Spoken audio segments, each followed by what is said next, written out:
You're a smart person. You know a lot about a lot of things, but there's so many topics to cover in your field of expertise, and you don't know what to start with. You're probably thinking you have no idea how content creators stay relevant, and you're unsure about where to start. Well, let me ease your mind and get you the head start that you so graciously didn't ask for. Playing the Misfit Heroes podcast.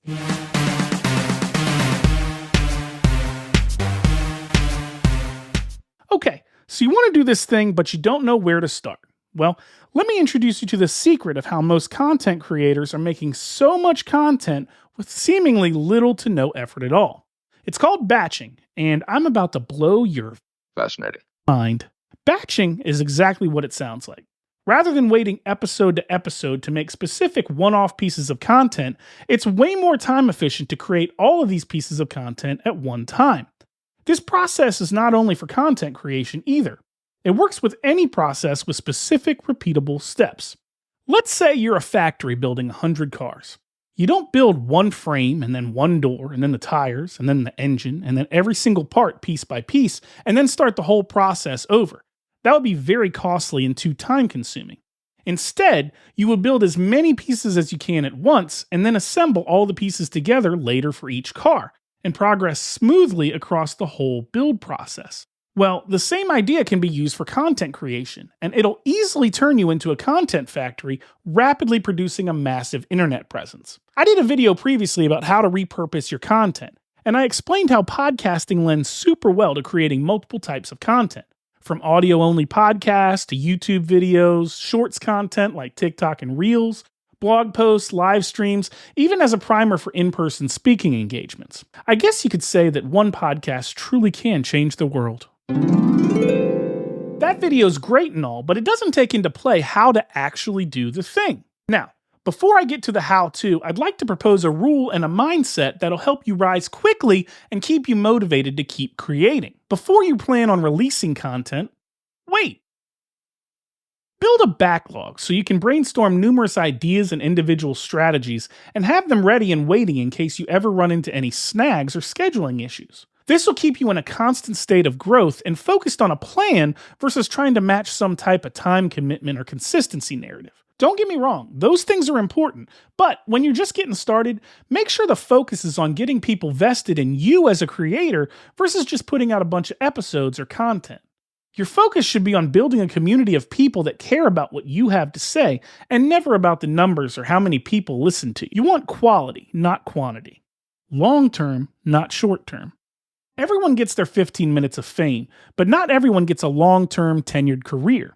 Just ponder on that for a bit. You should think about it. Take a second. Also, a great idea for starting a podcast is to build up a backlog of a few episodes so that people can binge your initial episodes when you release. This will get your viewers hooked and begging you for more content.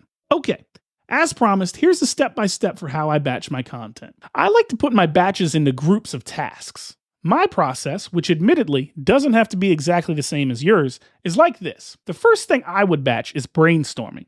Come up with a plan of ideas for what you want to talk about. Don't know where to start? Try this. If you've got a general topic that you want to try out, try a site like AnswerThePublic.com. Or, if you have a free Google Analytics account, there's also Google Keyword Planner inside of there for free. Now, what these sites do is they track Google searches and social media trends so that when you type in a topic, it creates a list of questions to answer that are currently being searched for online. With a few simple search strings, you've created your own niche market group to target with your content. Once you've got a list of questions or ideas to focus on and start with, if you're going to script something out, make that your next batch item. Script out, say, 5 or 10 videos branching off the topic that you're focusing on. Maybe you're not scripting your content. In that case, at this point, I would start writing out or coming up with ideas maybe of current subject matter experts to have on as a guest, or come up with specific criteria ideas that you want to capitalize on. Now that you've plotted out what your ideas are, and you have a list of what you want to cover with your content, it's time to move on to the next step of the batching process. This may be different for each creator's process, but once I have a list of scripts created, I would have a filming day. I'd record all 5 or 10 of the scripts that I've written for the YouTube video example I'm making. As I'm recording, I'm almost 100% certain that I'm going to be making mistakes. Immediately as you're recording, snap your fingers or clap into the microphone to act as a clapperboard when you make mistakes. If you don't know, a clapperboard or a slackboard is that thing that they click before they say action when they're filming a movie. Raise your hand if you learned something today. Today I learned. So, with this process, if you made 5 scripts, utilizing this process, you could technically now have 5 videos ready for editing and post-production within, let's say, 2 hours of recording you did? See how quickly this process moves your content forward? A couple weeks of this process, and you can literally have a full-fledged dynamic content platform readily available to send to people that are looking for the topic that you're covering. It really is not that hard to become a subject matter expert and put yourself out there online. Now, you've recorded your content and you've got some topics covered. The next thing that I would batch is probably the most time-consuming thing, and that is editing your content. If you need help with editing softwares or editing tips, I've conveniently made some videos on the subject, and I put them down in a playlist in the description below. Go ahead and click it. Go on. You can do it. I won't mind. Editing can be very time-consuming, but here's where you'll find a little remedy to make it quicker. If you're editing 5 pieces of content you made, if it seems like too much work to do at one time, then batch the individual processes of the editing. Remember when we recorded the videos and we did multiple takes in one recording session? Well, focus on editing all 5 of those videos, just editing out the mistakes you made. Or, if there's minimal errors, focus on editing out the ums and ahs and pauses. Just focus on one thing at a time. Whatever you can do to take pieces of your process and batch those into smaller processes is what you're focusing on. Keep making the processes smaller and smaller and smaller, and do them more and more frequently, and eventually you'll chop down that wall of content to be edited very quickly. With time, you'll create a dedicated workflow and process that works for your setup. Now, we've got your content created, we've got it recorded and edited, and it's almost time to publish. Almost. Let's put the finishing touches on your content. If it's a YouTube video, let's make the thumbnails and titles. Believe it or not, on YouTube, the thumbnails and titles are almost more important than the content of the video. Thumbnails and titles are what make your viewer want to click on the video and watch. After all, it doesn't matter how amazing your video is if nobody clicks in to watch it. The same thing goes for podcasts, audio content, blog posts, basically anything where someone has to discover the content organically and search for it. If they're not drawn to your content, and if your content is not being served to the people that are looking for it, you're not being seen.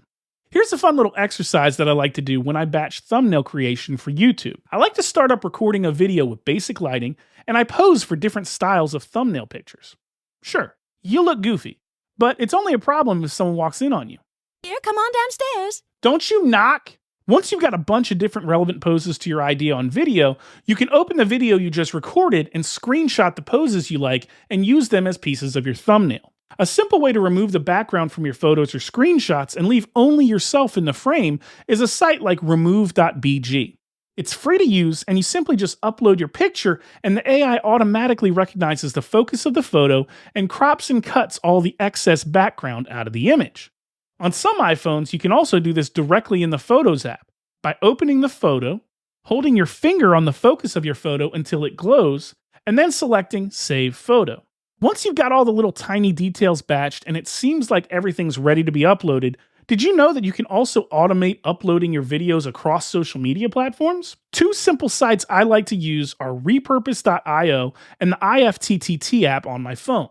These sites work easily by allowing you to sign into all of your social media channels, link them, and then they automatically monitor for uploads and disperse them to your various social media channels that you've logged into.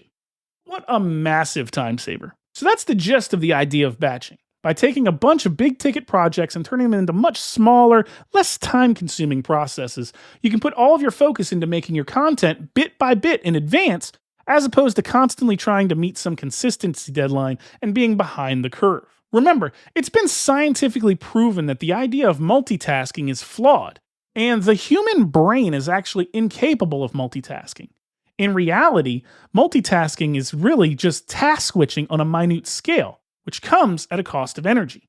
So by implementing this content creation strategy, you can potentially radically change your workflow and accomplish far more with the time available.